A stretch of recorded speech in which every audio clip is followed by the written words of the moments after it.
ہمیں اچھی طرح یہ بات سمجھ لینی چاہیے کہ ایک دفعہ جو ہم پیدا ہو گئے نا، اب ہمیں ان ساری مشکلات سے گزرنا ہے. آزمائشیں مسلسل آئیں گی، کبھی خوف کے ذریعے، کبھی بھوک کی، کبھی مال جان کی کمی، کبھی پھلوں کی کمی. کہ لقد خلقنا الانسان فی کبد، انسان مشقتوں میں پیدا ہوا. آزمائشیں تو آئیں گی، آپ نے کیا کرنا ہے؟ پلان بی سوچ کے رکھنا ہے. اگر یہ چیز نہیں رہی تو پھر میں یوں کروں گی، یہ نہیں تو یوں کروں گی. اور پھر صرف پلانس پر ہی توقع نہیں بلکہ اللہ پہ بھروسہ، اللہ اچھا کر دے گا. اور پھر آپ دیکھیے کہ سلامتی کا گھر صرف جنت ہے، دار السلام اس کا نام ہے. اور ہم ہر نماز کے بعد کیا کرتے ہیں؟ نحمدہ ونصلی علی رسولہ الکریم، اما بعد فاعوذ باللہ من الشیطان الرجیم، بسم اللہ الرحمن الرحیم. غم اور تکلیف میں مایوس نہیں ہونا چاہیے، کیونکہ یہ مایوسی جس طرح عام طور پہ آپ نے سنا کہ کفر ہوتی ہے، یعنی اللہ کی ناشکری ہے. اور پھر یہ کہ یہ ہوتی کیوں ہے؟ یقین اور ایمان کی کمزوری کی وجہ سے.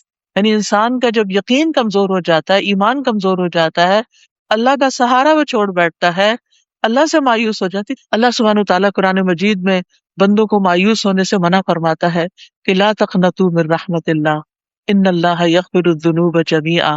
اللہ کی رحمت سے مایوس نہ ہو، اللہ سبحانہ وتعالیٰ سارے گناہ یقینی طور پہ معاف کر سکتا ہے، وہ معاف کر دے گا. اسی لیے مایوسی کو ایک کبیرہ گناہ کہا گیا اور اسے گمراہ لوگوں کی صفت کہا گیا. وَمَن يَقْنَطُ مِن رَحْمَةِ رَبِّهِ إِلَّا الضَّالُّونَ، اور گمراہوں کے سوا کون اپنے رب کی رحمت سے نا امید ہو سکتا ہے. یعنی اس کا مطلب یہ ہے کہ اگر کوئی انسان مایوسی کا شکار ہے تو وہ سیدھے رستے سے ہٹ گیا ہے. جو رستہ اللہ سبحانہ تعالیٰ کی طرف جاتا ہے اور اللہ سبحانہ تعالیٰ کی رحمت جس سے انسان پاتا ہے، تو ایسی صورت میں انسان نا امید نہیں ہو سکتا. نا امیدی جو ہے یہ اللہ تعالیٰ کی بے ادبی کی ایک قسم ہے، اور اللہ تعالیٰ سے مایوس ہونا اللہ تعالیٰ کی صفات کا بھی انکار ہے. اور اللہ کی رحمت سے نا امید ہونا جو ہے وہ انسان کے اپنے حق میں سب سے زیادہ نقصان دہ ہے. پھر ہم دیکھتے ہیں کہ اللہ سبحانہ تعالیٰ اپنے بندوں کو مایوس ہونے سے بچاتا ہے، اور اس کے لیے بارش کی مثال دی جاتی ہے کہ وہی ہے جو بارش برساتا ہے جبکہ لوگ نا امید ہو چکے ہوتے ہیں، اور اپنی رحمت کو پھیلا دیتا ہے، اور وہی مدد کرنے والا ہے اور تمام تعریفوں کے لائق ہے. اسی طرح ایک حدیث قدسی میں آتا ہے، نبی صلی اللہ علیہ وسلم نے فرمایا، ہمارا رب عز و جل اپنے بندوں کی مایوسی پر ہنستا ہے، حالانکہ حالات کی تبدیلی قریب ہوتی ہے. آزمائشیں مسلسل آئیں گی، کبھی خوف کے ذریعے، کبھی بھوک کی، کبھی مال جان کی کمی، کبھی پھلوں کی کمی. لیکن کیا ہے؟ وَبَشِّرِ الصَّابِرِينَ، صبر کرنے والوں کو بشارت دے دو. کچھ لوگوں کی ایسی بڑی آزمائشیں ہوتی ہیں، پیارے چلے جاتے ہیں، لیکن یہاں پر آزمائش کو قبول کر کے راضی رہنے والوں کے لیے خوشخبریاں سنائے گی. بشر الصابرین. اور زیادہ آزمائشیں ان پہ آتی ہیں جن سے اللہ زیادہ محبت کرتا ہے، کیونکہ مومن کو کانٹا بھی چبھتا ہے تو اس کے لیے اجر ہوتا ہے، اس کا گناہ جھڑتا ہے. اب وہ آزمائشیں اکٹھی ہو رہی ہیں تو کیا ہے؟ درجے بلند ہو رہے ہیں، بلند ہو رہے ہیں. حدیث میں آتا ہے کہ ایک شخص کا درجہ اللہ کے ہاں بہت بلند ہوتا ہے، لیکن اللہ تعالیٰ دیکھتا ہے کہ یہ اس کا عمل ڈھیلا ڈالا ہے، عمل کچھ خاص نہیں، تو وہ اس کو آزمائش میں ڈال دیتا ہے تاکہ اس کا درجہ وہ وہاں تک پہنچ جائے. تو جتنی تیزی کے ساتھ آزمائشیں آتی ہیں، صبر کرنے پر اتنی ہی تیزی کے ساتھ انسان کے درجات بڑھتے ہیں. آپ موسم کنٹرول نہیں کر سکتے نا، آپ کنٹرول کر سکتے ہیں بارش نہ ہو، کیونکہ میں نے تو باربیکیو کا پروگرام بنایا ہوا تھا اور اتنے لوگوں کو بلایا ہوا تھا، تو اب یہ کیا ہو گیا؟ بارش نہیں کنٹرول کر سکتے. آپ کیا کرتے ہیں؟ پلان بی رکھتے ہیں نا، سبھی لوگ رکھتے ہیں. جب آپ اتنے سارے لوگوں کو بلاتے ہیں تو پلان بی تو رکھتے ہیں، چلیں کسی شیڈ کے نیچے چلے جاتے ہیں اور کام ہو جاتا ہے. اسی طرح کوئی بھی چیز، تو کہنے کا میرا مطلب یہ ہے آزمائشیں تو آئیں گی، آپ نے کیا کرنا ہے؟ پلان بی سوچ کے رکھنا ہے. اگر یہ چیز نہیں رہی تو پھر میں یوں کروں گی، یہ نہیں تو یوں کروں گی. اور پھر صرف پلانس پر ہی توقع نہیں بلکہ اللہ پہ بھروسہ، اللہ اچھا کر دے گا. جیسا گمان رکھیں گے وہ ویسا ہی کرتا جائے گا، اور جس سے اللہ زیادہ محبت کرتا ہے اس کو زیادہ آزما لیتا ہے. اور پھر آپ دیکھیے کہ سلامتی کا گھر صرف جنت ہے، دار السلام اس کا نام ہے. اور ہم ہر نماز کے بعد کیا کرتے ہیں؟ اللہم انت السلام و منک السلام تبارک یا ذا الجلال والاکرام. سلام، سلامتی کہاں ہے؟ پھر مشکلات میں سلامتی کہاں ملے گی؟ اللہ کے پاس. اللہ السلام ہے. لہذا پیغمبر علیہ السلام جتنے بھی تھے، جب کچھ مشکل آتی تھی تو وہ کیا کرتے تھے؟ نماز کی طرف دوڑتے تھے. وہاں جا کے انسان کو سلامتی سکون اور پیس مل جاتا ہے. پھر آپ دیکھیے کہ جنت کس سے گھری ہوئی ہے؟ آزمائشوں سے گھری ہوئی ہے. اس لیے اس کو اینٹیسپیٹ کریں کہ یہ تو ہوگا، لیکن میں نے کیا کرنا ہے؟ ان سے نبٹنے کے لیے خود کو مضبوط کرنا ہے. اگر ایک ڈھکن بھی کھولنا ہوتا ہے نا، تو آپ کو کیا چاہیے ہوتی ہے؟ طاقت چاہیے ہوتی ہے. تو آپ اپنی کیپیسٹی بلڈ کرتے ہیں. جیسے فزیکل کاموں کے لیے آپ کیپیسٹی بلڈ کرتے ہیں ایکسرسائز کر کے، بریدنگ ایکسرسائز کر کے، ڈائٹ کے ساتھ اور مختلف طریقوں سے اپنی طاقت بڑھاتے ہیں، اسی طرح اپنی روحانی طاقت بڑھائیے تاکہ آپ ان سارے مسائل سے نبٹ سکیں. آپ غموں کے آگے ہتھیار نہیں ڈال دیں، آپ پریشانیوں کے آگے ہار نہیں مان جائیں، آپ ان کا مقابلہ کریں اللہ کی مدد کے ساتھ، اللہ سبحانہ و تعالیٰ کی طرف رجوع کر کے. تکلیف سے آزاد صرف جنت والے ہی ہیں، جہنم والے تو ہیں ہی سراسر تکلیف میں. وہاں نہ کوئی بیماری ہوگی، وہاں موت نہیں ہوگی، بڑھاپا نہیں ہوگا، موٹاپا نہیں ہوگا، کوئی معاشی وسائل نہیں ہوں گے. بھوک کی وجہ سے نہیں کھائیں گے، انجوائے کرنے کے لیے کھائیں گے. صرف انجوائمنٹ کی چیزیں ہوں گی، جیسا آپ کا ٹیسٹ ویسے ہی کھانا مل جائے گا آپ کو، اور کوئی رکاوٹ بھی نہیں. دنیا میں تو یہ ہوتا ہے نا کہ جب اچھا کھانا ہوتا ہے تو انسان کہتے تھوڑا اور کھا لوں، لیکن غلطی کر کے کھا لیتا ہے پھر مصیبت میں پڑ جاتا ہے. نہ کھائے تو حسرت میں رہتا ہے، تھوڑا اور مزہ کر لیتا. تو جنت جو ہے وہ انجوائے کرنے کی جگہ ہے. لہٰذا اس دنیا میں مشکل آئی، صبر کیا، تو صبر کا بدلہ کیا ہے؟ جنت ہے. وبشر الصابرین الذین اذا اصابتهم مصیبت قالوا انا للہ وانا الیہ راجعون. یہ چیز چلی گئی، ہم بھی اللہ ہی کی طرف جانے والے ہیں. یہاں تھوڑی رہنا ہے. چلی گئی تو چلی گئی، کوئی بات نہیں. کوئی چھوڑ جاتا ہے، کوئی بے وفائی کر جاتا ہے، کوئی دھوکا دے جاتا ہے، کچھ ٹوٹ جاتا ہے، کوئی جاب چلی جاتی، کچھ بھی. انا للہ وانا الیہ راجعون. یہ چیز چلی گئی، ہم نے بھی جانا ہے. تھوڑی دن ہے باقی، یہ بھی گزر جائیں گے. اب تک کی گزر گئی اور بھی گزر جائے گی. فکر کی ضرورت نہیں، پریشان نہیں ہونے کی ضرورت. اللہ نے اتنا کچھ اور بھی تو دے رکھا ہے، یہاں سے نہیں تو یہاں سے کام چلا لوں گی، اللہ دے گا. اور دوسری بات یہ کہ اس وقت اللہ سے اتنا اچھا گمان کیا کریں کہ اللہ تعالیٰ جس سے محبت کرتا ہے اس کو آزمائش میں ڈالتا ہے. یہ اللہ کی محبت کی نشانی ہے تو بڑی مشکل بات، لیکن ہے اس کی محبت کی نشانی. حدیث میں آتا ہے وَإِنَّ اللَّهَ إِذَا أَحَبَّ قَوْمًا ابْتَلَاهُمْ. اللہ تعالیٰ جب کسی بندے سے محبت کرتا ہے تو اس کو آزمائش میں ڈال دیتا ہے، اس کا امتحان لے لیتا ہے. تو اب پہلا کام یہ ہے کہ آزمائش تو آئے گی، اسے ایکسیپٹ کر لینا ہے. کوئی فوت ہو گیا نا، ایکسیپٹ کر لیں. ایک خاتون کا جوان بیٹا فوت ہو گیا، اچانک ہی فوت ہوا.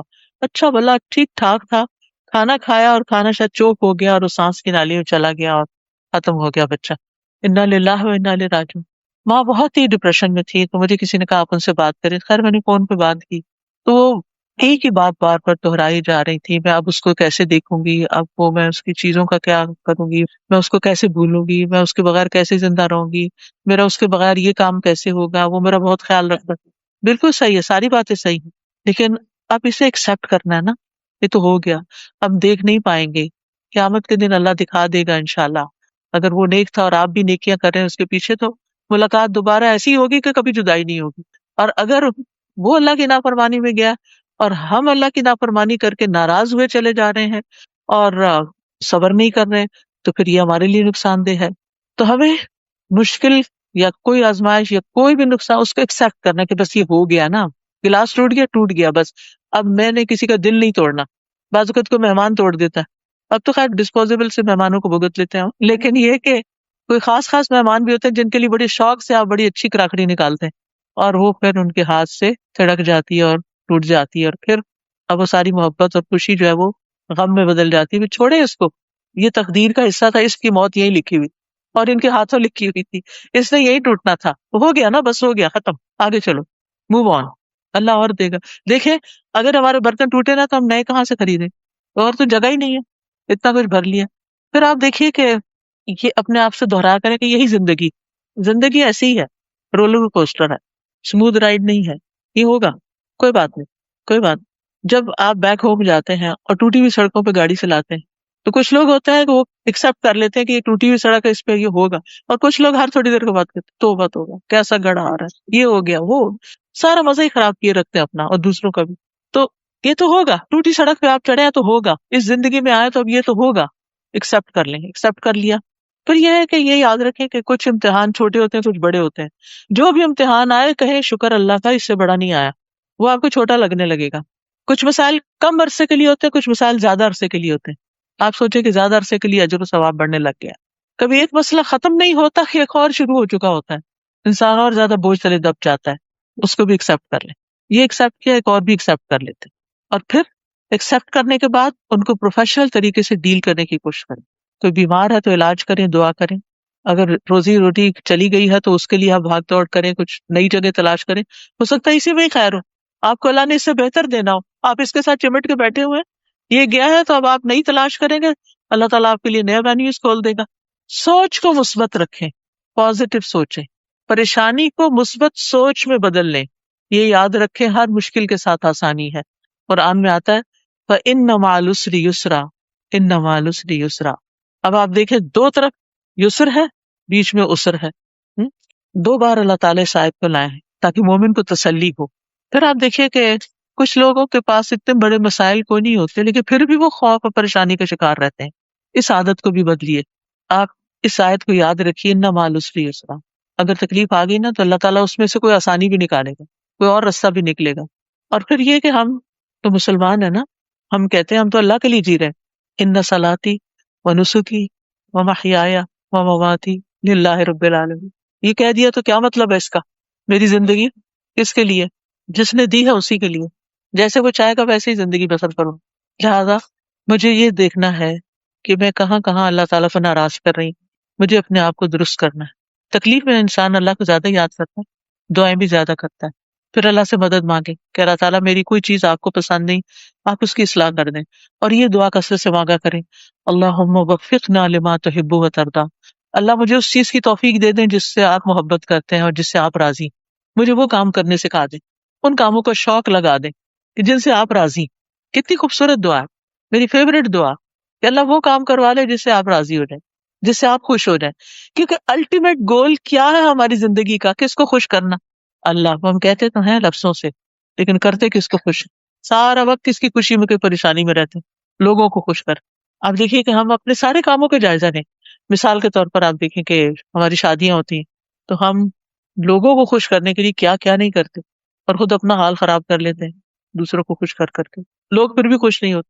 وہ ساری اچھی چیزیں پا کر، کیونکہ انسانی نیچر ہی ایسے شیطان کے دباؤ میں، ساری اچھی چیزیں پا کر جو چیز ذرا ٹھیک نہیں ہوگی اس کو پکڑ لیں گے. کیسا لگا کھانا، وہ جو فلاں چیز تھی نا، وہ سیلڈ کا فلاں پتا تھا، وہ فلاں ایسا، چھوٹی سی کوئی چیز اس میں سے نکال لیں گے. پھر یہ ہے کہ اللہ کو دوست بنا لیں. یوسف علیہ السلام کی زندگی بڑی آزمائشوں میں گزری تھی. اللہ نے ان کو بادشاہت بھی دے دی، ہر چیز ان کے کنٹرول میں دے دی، سب ان کے تابع ہو گئے، ہر چیز ان کے لیے مسخر ہو گئی. انہوں نے کیا مانگا؟ فاطر السماوات والارض انت ولی فی الدنیا والآخرہ. میرا سہارا یہ اس بادشاہت پہ نہیں، ان اختیارات پہ نہیں. انت ولی فی الدنیا والآخرہ، تو ہی میرا دوست ہے دنیا اور آخرت میں. توفنی مسلمن، مجھے اسلام کی حالت میں فوت کرنا. میری فکر یہ ہے، میرا غم یہ ہے. والحقنی بالصالحین، اور مجھے نیک لوگوں کے ساتھ ملانا، صالحین کے ساتھ، مرنے کے بعد بھی، دنیا میں بھی نیک لوگوں کے ساتھ اور موت کے بعد بھی نیک لوگ. کیونکہ نیک لوگ کسی کی غیبت نہیں کرتے. کسی کی نیکی کو پہچاننا نا، یہ نیک ہے یا نہیں، اس کی گفتگو پہ غور کیا کریں کہ یہ منفی باتیں کرتا ہے یا مثبت باتیں کرتا ہے. یعنی یہ لوگوں کی صرف برائیاں ہی چنتا رہتا ہے یا اس نے کبھی لوگوں کی تعریف بھی کی اور اچھی بات بھی کی ہے. نیک لوگ وہ ہوتے ہیں جو اپنے رویے سے، اپنے معاملے سے، اپنی باتوں سے دوسروں کو خوشی دیتے ہیں. وہ لوگ نیک نہیں ہوتے کہ اگر آپ ان کے پاس بیٹھے تو ڈپریشن میں اور پڑھ کے اٹھیں کہ آپ کو مایوس ہی کر دیں. تو ایمان ہونے کے باوجود اگر ڈپریشن ہو رہا ہے تو یاد رکھیے کہ اللہ ایمان والوں کا دوست ہے، وہ انہیں اندھیروں سے نکال کر روشنی میں لاتا ہے. تو اللہ کو دوست بنا لیں. پھر اللہ کے ذکر میں خود کو مشغول رکھیں. ابن تیمیہ کہتے ہیں رحمہ اللہ، جو شخص خود کو اللہ کے ذکر میں مشغول نہیں کرتا اور اس کی زندگی میں ایسے لمحات آتے ہیں جب وہ مکمل خاموش ہوتا ہے اور وہ کچھ نہیں کرتا، تو شیطان اس کے اندر وسوسے ڈالنے شروع کر دیتا. جو لوگ ذکر کرتے رہتے ہیں شیطان ان سے بھاگتا ہے، اور جب آپ ذکر چھوڑ دیتے ہیں شیطان آپ کے دل پہ جم جاتا ہے. جب آپ چپ کر کے بیٹھے ہوتے تو ذہن کدھر چلا جاتا ہے، ادھر ادھر بھٹکنے لگتا ہے. تو مثبت سوچ کے لیے ذکر ضروری ہے. پھر اللہ کا تقوی اختیار کریں. اللہ کے تقوی کا مطلب یہ ہے کہ جو چیزیں اللہ تعالیٰ کو ناراض کرتی ہیں ان سے بچیں، گناہوں سے بچیں، اور جو اس کو پسند ہے کام وہ کریں. اس کا فائدہ کیا ہوگا؟ اس کا فائدہ یہ ہوگا کہ مشکل ترین حالات میں آپ کے لیے راستہ نکل آئے گا. سورۃ طلاق میں آتا ہے وَمَن يَتَّقِ اللَّهَ يَجْعَل لَّهُ مَخْرَجًا وَيَرْزُقْهُ مِنْ حَيْثُ لَا يَحْتَسِبُ. جو اللہ کا تقوی اختیار کرتا ہے اللہ تعالیٰ اس کے لیے مشکل سے نکلنے کا رستہ بنا دیتے ہیں اور اس کو وہاں سے رزق دیتے ہیں جہاں سے وہ سوچ بھی نہیں سکتا، گمان میں بھی نہیں ہوتا، خیال میں بھی نہیں ہوتا. حضرت ہاجرہ کی مثال لیں، ایک خاتون تھی، خاتون میرے اور آپ جیسی، ہم سے بہتر لیکن خاتون تھی، خاتون ہونے میں ہم جیسی. ابراہیم علیہ السلام نے ان کو اور ان کے دودھ پیتے بچے کو کہاں چھوڑا تھا.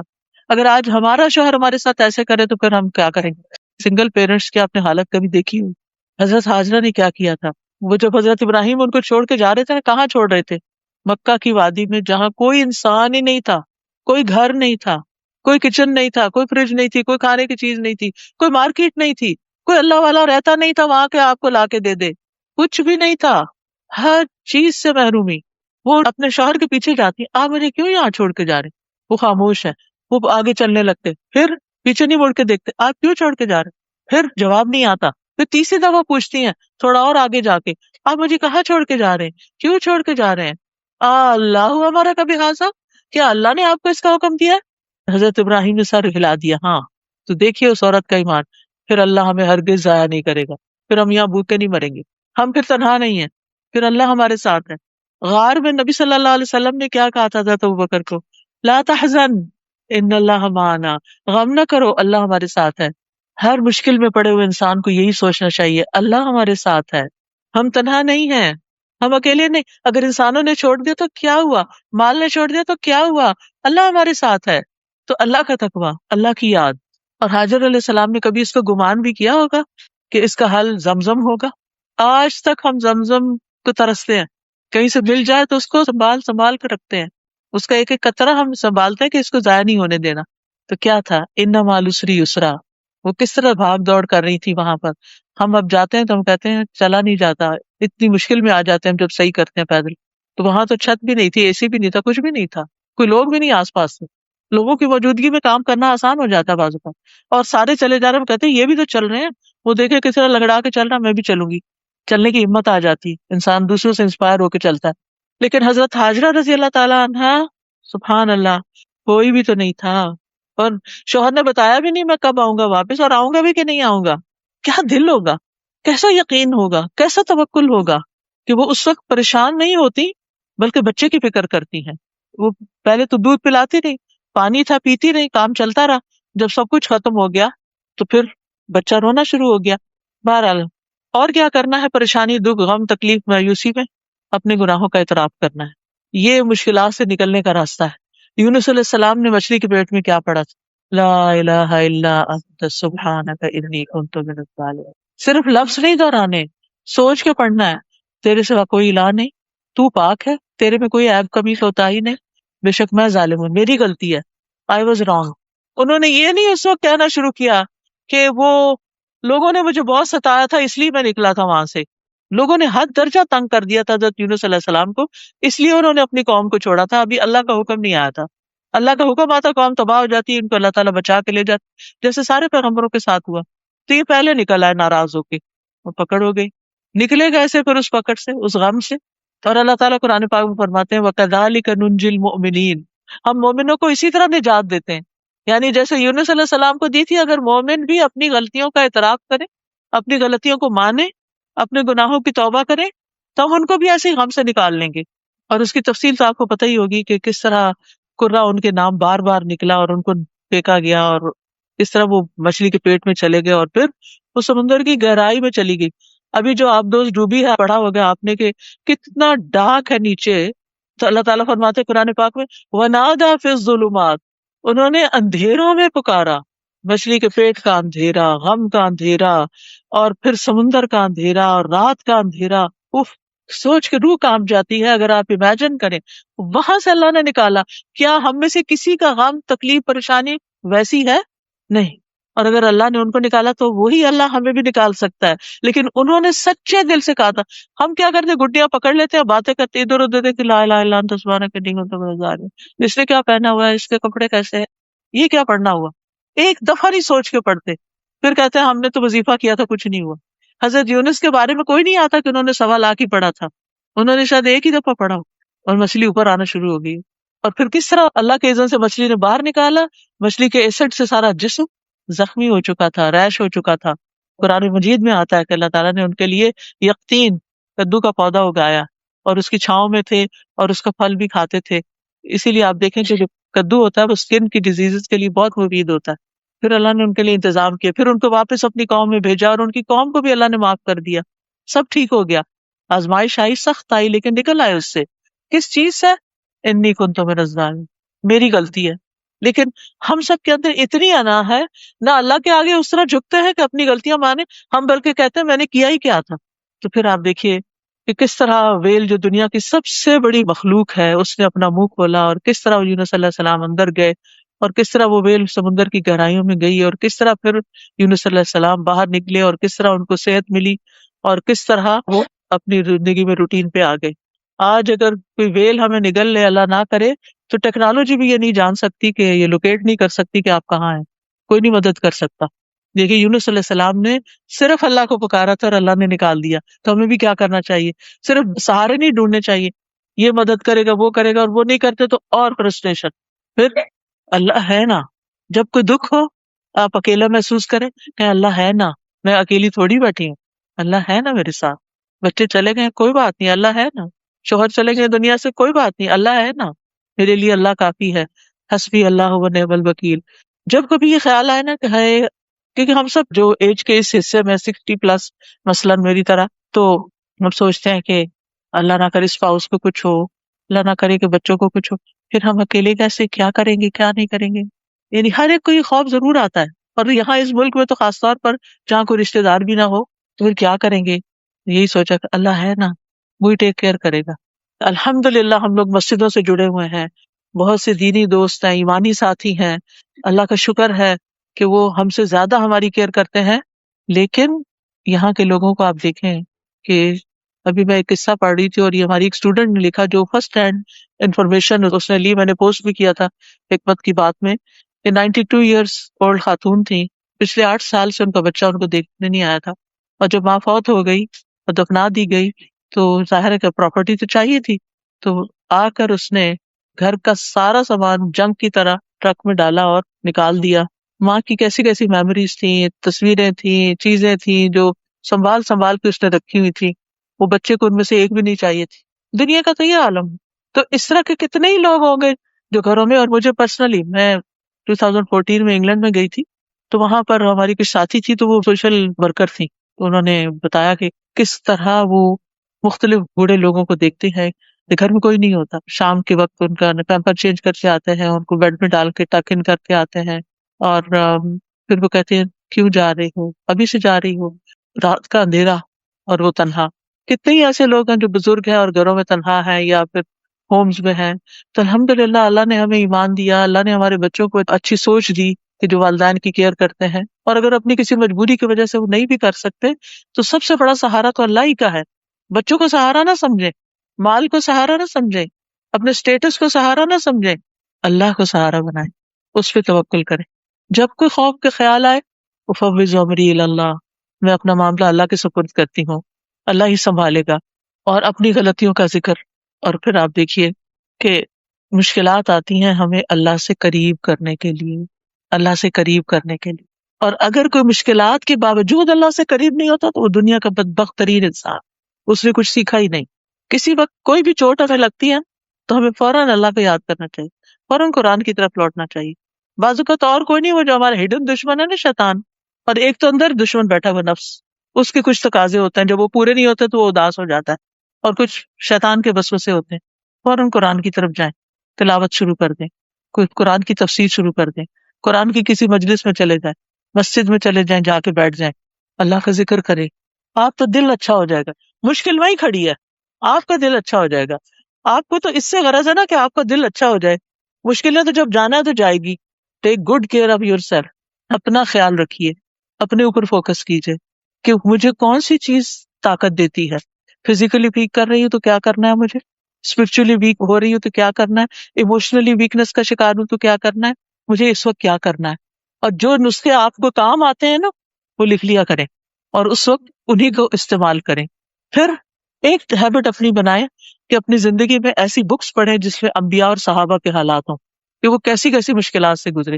سب سے زیادہ آزمائش پیغمبروں کی ہوئی ہے، صحابہ کرام کی ہوئی ہے، لہٰذا ان کے واقعات سے سبق لیں. ابراہیم علیہ السلام پہ کوئی مشکل آئی تھی؟ پڑھا ہی ہوگا قصہ آخر. ہر سال ہم قربانی کا گوشت تو مزے سے کھا لیتے ہیں اور یہ واقعہ یاد کرنا بھول جاتے ہیں کہ قربانی کس نے کی تھی، کس چیز سے آزمائے گئے. کتنی بڑی عمر میں بچہ ملا تھا ان کو، بعض روایات میں 100+ سے اور بعض میں 86 ایئرس، اور پھر اس کو چھوڑ دیا، ماں کے ساتھ چھوڑ دیا مکہ میں، اور جب بڑا ہوا تو حکم ملا اسے ذبح کر دو. سبحان اللہ. ہم جیسا کو ہوتا تو اللہ سے ناراضی ہو جاتا کہ کیوں اتنی دعاؤں سے تو مانگ کے لیا ہے اور اب آپ لینا چاہتے ہیں اس کو. کبھی آپ نے دیکھا ہوگا ایسے پریشیس چائلڈ جو ہوتے ہیں اگر دنیا سے چلے جائیں تو لوگوں کا حال کیا ہو جاتا ہے، پھر اللہ سے بھی ناراض ہو جاتے ہیں. بہرحال لیکن ابراہیم علیہ السلام کے ساتھ کیا ہوا؟ آزمایا ضرور گیا لیکن وہ ہر آزمائش میں کامیاب ہوئے، ہر ٹیسٹ پاس کیا. تو اللہ تعالیٰ نے بالکل نہ یا نہ رکونی بردن و سلام علی ابراہیم، اور پھر بیٹے کے لیے کیا کیا؟ مینڈے سے تبدیل کر دیا. آزمائش میں پوری ہوگی. ہر موقع پر جب آگ میں پھینکے گئے کتنی سخت آزمائش تھی لیکن انعام کیا ملا؟ اللہ تعالیٰ فرماتے وَإِذِ ابْتَلَىٰ إِبْرَاهِيمَ رَبُّهُ بِكَلِمَاتٍ فَأَتَمَّهُنَّ قَالَ إِنِّي جَاعِلُكَ لِلنَّاسِ إِمَامًا. دنیا کی امامت مل گئی. آج جیوز ہوں، کرسچنز ہوں، مسلمز ہوں، سب ان کو اپنا بڑا مانتے ہیں. ان کی اولاد میں سے بنی اسرائیل نکلی، ان کی اولاد میں سے محمد صلی اللہ علیہ وسلم پیدا ہوئے.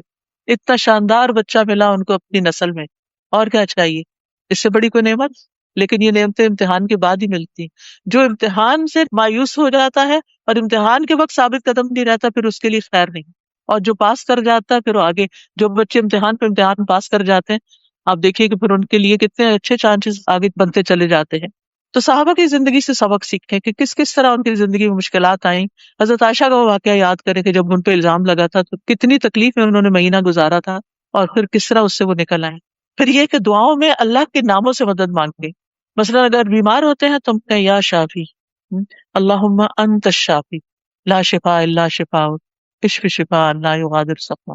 ہم اللہ کے نام سے دعا کر رہے ہیں اور اللہ کا ہر نام ایسا ہے جس کے بغیر ہم جی نہیں سکتے. اس لیے آج کے بعد اگر آپ اللہ سبحانہ تعالیٰ کے نام، ایک ایپ بھی ہے اسماء اللہ الحسنی، اس میں اللہ کے ناموں کی ڈسکرپشن دی ہوئی ہے، وہ آڈیوز ہیں میرے اور اللہ کے نام بھی ہیں اور اس کو ترنم سے پڑھا ہوا بھی ہے. اگر آپ سنتے رہیں تو آپ کو یاد بھی ہو جائیں گے، میننگز بھی ہیں. تو اللہ کا ہر نام ہماری زندگی میں ایک اہمیت رکھتا ہے. ہمیں اللہ سبحانہ تعالیٰ سے صرف یا اللہ کہہ کے تعلق نہیں کرنا، اس کے سارے ناموں کے ساتھ کنیکٹ ہونا ہے. تو اپنا کوئی اسکیجول بنائیں اور اللہ کے ناموں کے بارے میں جانیں، اللہ کو پہچانیں، اللہ سے مضبوطی کے ساتھ تعلق رکھیں، اور پھر انشاءاللہ جس موقع سے جو مشکل آئے گی اسی طرح کے نام کے ساتھ آپ اس سے مانگیں. پھر اللہ سے اچھا گمان رکھیں کہ اللہ تعالیٰ ظالم نہیں، اللہ تعالیٰ علم رکھتا ہے، اللہ تعالیٰ حکمت رکھتا ہے، اللہ تعالیٰ قدرت رکھتا ہے. مشکل حالات میں 4 طرح کے لوگ ہوتے ہیں. نمبر 1، مشکل سے ناخوش ہونے والے، ایسے لوگوں سے اللہ بھی ناخوش ہو جاتا ہے. نمبر 2، مشکل حالات میں صبر کرنے والے، تو اللہ سبحانہ تعالیٰ ان کو بشارت دیتا ہے، بشر الصابرین. تیسرے، مشکل حالات میں اللہ کی رضا میں راضی اور خوش ہونے والے. یہ رضا کا درجہ آزمائش سے خوش ہونے والوں کا یہ صبر سے اونچا درجہ ہے. یعنی صبر تو کر ہی نہیں، اللہ پہ راضی ہیں. اللہ آپ کو پتا ہے کہ آپ نے مجھے اس میں کیوں ڈالا، اب آپ ہی اس کو ٹھیک کریں گے، بس مجھے آپ سے اچھی ہی امید ہے، اچھا ہی گمان ہے، لہٰذا وہ خوش رہتے ہیں. پھر آخری درجہ کس کا ہے؟ شکر کا. مشکل حالات میں بھی اللہ کے شکر گزار رہتے ہیں اور یہ عباد اللہ الصالحین ہی کرتے ہیں. کہ احمد اللہ علی البلاء، کہ آزمائش پر بھی میں شکر کرتا ہوں، اللہ کی تعریف پر. وہ کہتے ہیں الحمد للہ علی کل حال، ہر مشکل میں، ہر حال میں اللہ کا شکر، اللہ کی تعریف. ایک دفعہ کسی کی انگلی میں چوٹ لگی، ان سے کہا کہ آپ اس پہ ریاکٹ ہی نہیں کر رہے، آپ نے کچھ ظاہر ہی نہیں کیا. تو کہا یہ تو انگلی میں چوٹ ہے، سوچے اگر میرے چہرے پہ چوٹ لگ جاتی، آنکھ میں لگ جاتی، پھر کیا ہوتا. تو میں تو اللہ کا شکر ادا کرتا ہوں. یہ ہوتا ہے شکر. عروہ بن زبیر تھے، ایک سفر میں تھے کہ ان کی ٹانگ میں کوئی بیکٹیریا گھس گیا، وائرس آ گیا، تو ان کی ٹانگ کاٹنی پڑی کیونکہ وہ ایک بیماری بننے شروع ہو گئی. اس کا واحد حل یہ تھا کہ اس کو کاٹ دیا جائے، ٹانگ کو کاٹنا پڑا. تو ان سے کہا گیا کہ آپ کو الکوہل پینی پڑے گی تاکہ آپ نشے میں. ان کا یہ میں نہیں کر سکتا. انہوں نے کہا کہ اچھا میں جب نماز پڑھوں گا نا تو پھر تم کاٹ دینا. لہٰذا جب وہ سجدے میں گئے تو ان کی ٹانگ کاٹ دی گئی. عروہ بن زبیر کے 2 بیٹے ان کے پاس آئے. جب وہ آ رہے تھے باپ کو لینے کے لیے تو ایک بیٹا گھوڑے سے گرا اور مر گیا. ادھر سے ٹانگ گئی، ادھر سے بیٹا گیا. ایک اور مشکل آ گئی اور بڑی بڑی مشکلیں. تو جس قافلے کے ساتھ وہ آ رہے تھے، قافلہ جب حضرت عروہ کے پاس پہنچا تو ان کا کہ کیسے بتائیں کہ ان کا بیٹا وفات پا گیا، ابھی تو ان کی ٹانگ کٹی ہے۔ کسی نے کہا کہ نہیں ان کو خبر نہ دو کیونکہ وہ خود مشکل میں ہے، کچھ دن کے بعد بتائیں گے۔ کسی نے کہا نہیں ابھی بتائیں تاکہ بیٹے کی نماز جنازہ پڑھیں۔ تو بہرحال متفق یہ ہوئے کہ ان کو بتا دیتے ہیں۔ اور جب ہوش میں آئے، ایک ٹانگ دیکھی تو کہنے لگے اللہ کا شکر ہے جس نے میری ایک ٹانگ سلامت رکھی۔ اور جب ایک بیٹا آیا اور دوسرا نہیں، تو شکر اللہ کا جس نے مجھے یہ بیٹا دکھا دیا۔ دونوں ہی گر سکتے تھے، دونوں ہی مر سکتے تھے، تو انہوں نے صرف یہ کہا فلک الحمد علی ما اخذت وما اعطیت، جو تو نے عطا کیا اس پہ بھی تیرا شکر، اور جو تو نے لے لیا اس پہ بھی تیرا شکر۔ تو بات یہ ہے کہ مشکلات تو ہوں گی، لیکن نکلنے کے جو طریقے میں نے آپ کو بتائے ہیں ان پہ غور کیجئے، مشکلات سے نبٹنا سیکھیے، گھبرائے نہیں، اللہ آپ کے ساتھ ہے، شکر ادا کرتے رہیں، اس کی رضا پہ راضی رہیں، صبر سے کام لیں، تو آپ کو ایمان کی حلاوت محسوس ہوگی اور آپ کو نفس مطمئنہ حاصل ہوگا، جو ویری مچ نیڈیڈ ان دی موت، موت کے وقت بہت ضروری ہے، ورنہ جس حال میں انسان مرتا ہے دل کی حالت ویسی ساتھ چلی جاتی۔ تو اللہ تعالیٰ سے دعا کرتے ہیں کہ اللہ سبحانہ وتعالیٰ ہمیں مضبوط مومن بنا دے، ہمیں اپنے ساتھ سے محروم نہ رکھے، ہم سے راضی ہو جائے، ہم سب کی تکلیفیں اور مشکلات دور کر دے۔ جتنی بہنیں آئی ہیں یہاں، اللہ تعالیٰ ان سب کے غم، دکھ، پریشانیاں اور جو بھی ان کی زندگی میں مشکل چل رہی ہے اللہ تعالیٰ اس کو آسان کر دے، اور اللہ تعالیٰ ہمارے لیے موت کا مرحلہ آسان فرمائے، اللہ تعالیٰ ہمارے لیے قبر کا مرحلہ آسان فرمائے، اللہ تعالیٰ ہمارے لیے حشر کا دن آسان فرمائے، اللہ سبحانہ تعالیٰ ہمیں اپنا دیدار نصیب کرے، اللہ سبحانہ تعالیٰ ہمارے بچوں کو ہدایت اور ایمان پر رکھے، اللہ سبحانہ تعالیٰ ان کے لیے ہر طرح کی آسانیاں فرمائے، کبھی بھی ہمارے منہ سے کوئی ناشکری کی بات نہ نکلے، ہم اس کی رضا پہ راضی رہیں، اور جو کچھ اس نے ہمیں دیا ہے اس پہ شکر ادا کرتے رہیں، اور جو چیزیں ہماری زندگی سے چلی گئی ہیں ہم ان پر اللہ سبحانہ تعالیٰ سے راضی رہیں۔ وآخر دعوانا ان الحمد للہ رب العالمین۔ جن لوگوں نے اس مجلس کا اہتمام کیا ہے، یہ کرسیاں لگائی ہیں، والنٹیئر کیا ہے، اور جتنی بھی ٹیم ہے شروع سے آخر تک، جس طرح بھی آپ کو جس نے میسج پہنچایا ہے، اللہ ان سب کو جزائے خیر عطا کرے اور ان کی اس نیکی کو قبول کرے، اور اللہ کرے کہ آج کے لیکچر سے ہماری زندگی میں بعد بھی کچھ فرق آئے۔